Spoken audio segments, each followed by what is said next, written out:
और रोहित शर्मा अब world cup जीतने की बिल्कुल दहलीज पर खड़े हुए हैं। एक और मैच भारत ने अगर अहमदाबाद में जीत लिया तो वर्ल्ड कप भारत का होगा। जनवरी 2011 में जब बीसीसीआई ने वर्ल्ड कप के लिए भारतीय टीम का ऐलान किया था, तब संभावित खिलाड़ियों में नाम होते हुए भी रोहित शर्मा को उस टीम में जगह नहीं मिली थी और तब सेलेक्टर्स का मानना था कि रोहित शर्मा उस समय भारतीय टीम के लिए फिट नहीं थे। यह वो समय था जिसने रोहित शर्मा को अंदर से काफी तोड़ दिया था। रोहित शर्मा बहुत निराश हो गए थे। अब आपको फ्लैशबैक में लेकर चलता हूं। 31 जनवरी 2011 को रोहित शर्मा ने एक ट्वीट किया। उस ट्वीट में लिखा कि वो वर्ल्ड कप की टीम का हिस्सा नहीं बनकर बहुत दुखी हैं और अब उन्हें यहां से आगे बढ़ना होगा। वो लिख रहे हैं कि now I will have to move on, I want to move on. लेकिन वो सब कुछ तब ये ईमानदारी से मान रहे थे कि ये उनके लिए एक बहुत बड़ा झटका था। बड़ी स्क्रीन पर जरा उस ट्वीट को एक बार आप देख लीजिए। मैं आपको बड़ी स्क्रीन पर दिखाता हूं ताकि आप भी इस ट्वीट को देख पाएंगे। और वो क्या कह रहे हैं देखिए। इसमें लिखा है, really disappointed of not being the part of the world cup squad. I need to move on from here but honestly it was a big setback. निराशा से भरा यह ट्वीट है रोहित शर्मा का और यह बात है 2011 की। बहुत कम लोग जानते हैं कि भारतीय टीम में विराट कोहली से पहले रोहित शर्मा का डेब्यू हुआ था, लेकिन इसके बावजूद विराट कोहली की तरह रोहित शर्मा 2011 की वर्ल्ड कप टीम में अपनी जगह बनाने से चूक गए थे। तो 2011 की टीम में विराट कोहली तो खेले, लेकिन रोहित शर्मा उस वर्ल्ड कप की टीम में नहीं खेल पाए। और आपको याद होगा तब भारत ने वर्ल्ड कप जीता भी था और विराट कोहली ने वर्ल्ड कप जीतने के बाद सचिन तेंदुलकर को अपने कंधों पर उठाया था और रोहित शर्मा शायद दूर से ये सब कुछ होते हुए देख रहे थे और उन्हें लंबे समय तक इस बात का अफसोस रहा कि इस वर्ल्ड कप विनर टीम का वो हिस्सा नहीं बन पाए। लेकिन यह भी सच है कि इस अफसोस को उन्होंने कभी भी खुद पर हावी नहीं होने दिया, बल्कि इसकी जगह उन्होंने सही समय का इंतजार किया और इस इंतजार के बाद जब उन्हें मौका मिला तो उस मौके को उन्होंने बेहतरीन क्षणों में बदल दिया और यह बताया कि जिंदगी में दोबारा कैसे उठा जाता है। रोहित शर्मा के सफर को आप इन दो ट्वीट से समझ सकते हैं। इनमें एक ट्वीट जो मैंने थोड़ी देर पहले आपको दिखाया वर्ष 2011 का है, जब वर्ल्ड कप की टीम में जगह नहीं मिलने से रोहित शर्मा को धक्का लगा था, और एक ट्वीट आज का है जिसमें उन्होंने लिखा है वन फाइनल पुश, यानी एक और धक्का, बस एक धक्का और दो।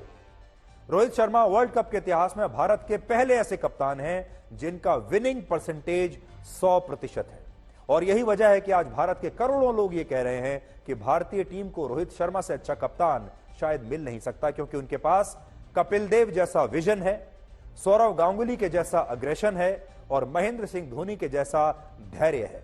यानी रोहित शर्मा आज सबके हीरो बने हुए हैं। लेकिन क्या आप जानते हैं कि वर्ष 2021 में रोहित शर्मा को भारतीय टीम की कप्तानी जब मिली थी तब उस समय लोगों ने क्या कहा था? तब हमारे ही देश के कुछ लोगों ने रोहित शर्मा के वजन को लेकर कई तरह की टिप्पणियां की थी, कहा था कि वो तो अनफिट है। और इस साल वर्ल्ड कप शुरू होने से पहले भी कुछ लोगों ने उनकी उम्र को लेकर भी सवाल उठाए थे और कहा था कि हमें तो युवा टीम चाहिए, हमें युवा कप्तान चाहिए। रोहित शर्मा इस समय 36 साल के हैं और वो वर्ल्ड कप में भारत के अब तक के सबसे उम्र दराज कप्तान है। वर्ष 1983 में जब कपिल देव ने भारत को वर्ल्ड कप जिताया था तब कपिल देव की उम्र थी 24 साल। 2011 में जब भारत ने दोबारा वर्ल्ड कप जीता तब कप्तान महेंद्र सिंह धोनी की उम्र थी 29 साल। लेकिन रोहित शर्मा इस समय 36 साल के हैं और इसीलिए जब यह वर्ल्ड कप शुरू हुआ तब उनके वजन और उनकी उम्र को लेकर कई तरह की बातें की गई। लेकिन रोहित शर्मा ने इन बातों को कभी भी खुद पर हावी नहीं होने दिया और वो टीम के लिए एक ऐसी शुरुआत बन गए जिससे अब भारत के लोग शुभ मान रहे हैं। यहां पर एक और बड़ी बात यह है कि रोहित शर्मा भारतीय टीम के वो खिलाड़ी हैं जो रिकॉर्ड से परे हैं, वो रिकॉर्ड्स के लिए नहीं खेलते। अक्सर जब भी क्रिकेट की बात होती है और इस वर्ल्ड कप को भी आगे चलकर कई वर्षों के बाद जब याद किया जाएगा तो ज्यादातर लोग सिर्फ रिकॉर्ड्स को देखेंगे। मान लीजिए किसने सबसे ज्यादा रन बनाए, किसने सबसे ज्यादा विकेट लिए, इस तरह के रिकॉर्ड्स को देखकर ही लोग खिलाड़ियों को आंकते हैं और उनके प्रदर्शन को आंकते हैं। लेकिन कई बार रिकॉर्ड्स भी आपको सही तस्वीर नहीं दिखाते।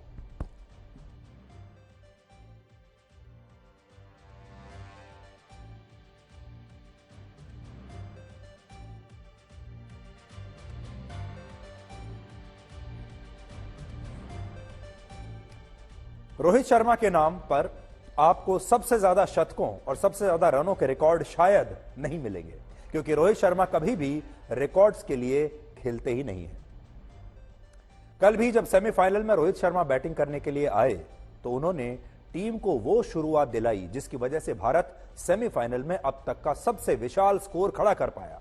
और इस विशाल स्कोर में कहने के लिए तो रोहित शर्मा ने 47 रन ही बनाए थे, जिससे कि हम ये भी कह सकते हैं कि एक अर्धशतक से भी 3 रन कम बनाए। लेकिन ये 47 रन जिस तेजी से और जिस अंदाज से, जिस आक्रामक अंदाज से उन्होंने बनाए, उससे यह पता चलता है कि रोहित शर्मा बैटिंग करते हुए सिर्फ टीम का स्कोर देख रहे थे, सिर्फ टीम के बारे में सोच रहे थे और अपने रिकॉर्ड पर उनकी कोई नजर नहीं थी। बहुत सारे लोग, बहुत सारे खिलाड़ी ऐसे ही होते हैं जो जिस समय टीम की जो स्थिति होती है वो उसके हिसाब से खेलते हैं और वो ये बिल्कुल नहीं देखते कि रिकॉर्ड क्या कह रहे हैं। वैसे तो आप जानते हैं पिछले 24 घंटे से सिर्फ विराट कोहली की बैटिंग की बात हो रही है, सिर्फ विराट कोहली के रिकॉर्ड की बात हो रही है, विराट कोहली के शतक और 50 शतकों की बात हो रही है।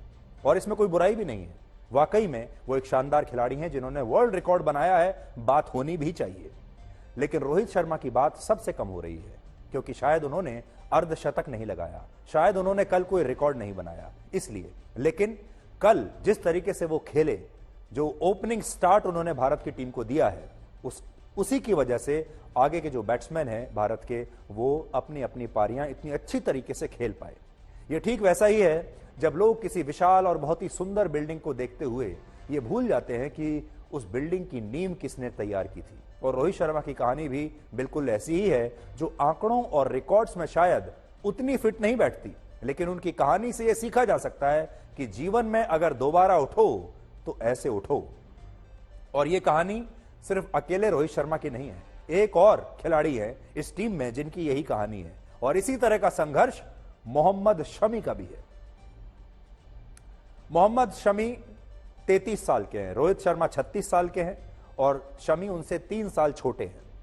मोहम्मद शमी को पहली बार वर्ष 2013 में भारतीय टीम में मौका मिला था, लेकिन इसके बाद उनके करियर में काफी उतार चढ़ाव आते रहे और उनका निजी जीवन भी काफी विवादों से भरा रहा। यानी निजी जीवन में और प्रोफेशनल करियर में अगर किसी ने सबसे ज्यादा संघर्ष देखा है हाल के कुछ वर्षों में तो वो मोहम्मद शमी होंगे। और एक समय ऐसा आया जब वो लंबे समय के लिए भारत की टीम से बाहर हो गए और ये कहा जाने लगा कि मोहम्मद शमी का करियर अब समाप्त हो चुका है और अब वो वापसी नहीं कर पाएंगे, क्योंकि एक बॉलर के लिए 33 साल की उम्र बहुत ज्यादा मानी जाती है, फास्ट बॉलर के लिए तो बहुत ही ज्यादा। लेकिन मोहम्मद शमी ने अपने मुश्किल समय में भी खुद को कमजोर नहीं पड़ने दिया। उन्होंने सही समय का इंतजार किया और जब इस इंतजार के बाद उन्हें टीम में दोबारा मौका मिला और वो हार्दिक पांड्या की जगह वर्ल्ड कप में खेलने के लिए वापस आए तो उन्होंने अपनी कहानी और अपनी तकदीर दोनों बदल दी। उन्होंने लंबे इंतजार के बाद मेरे इस मौके को एक मुकाम बना लिया और इतना शानदार प्रदर्शन किया कि अब वो न सिर्फ इस वर्ल्ड कप में सबसे ज्यादा विकेट लेने वाले गेंदबाज बन गए हैं, बल्कि वो वर्ल्ड कप के इतिहास में भारत की तरफ से सबसे ज्यादा विकेट लेने वाले गेंदबाज भी अब बन गए हैं। बड़ी बात यह है कि मोहम्मद शमी, हम पहले भी आपको कह रहे हैं कि रिकॉर्ड्स तो अलग है, लेकिन मोहम्मद शमी अपने दम पर भारत को मैच जिताते हुए आ रहे हैं। मोहम्मद शमी का संघर्ष बताता है कि अगर सही समय का इंतजार किया जाए, और ये वो समय जो होता है जिसे हम लोग बुरा समय कहते हैं, उस बुरे समय में निराशा की जगह पूरी लगन के साथ, पूरी मेहनत के साथ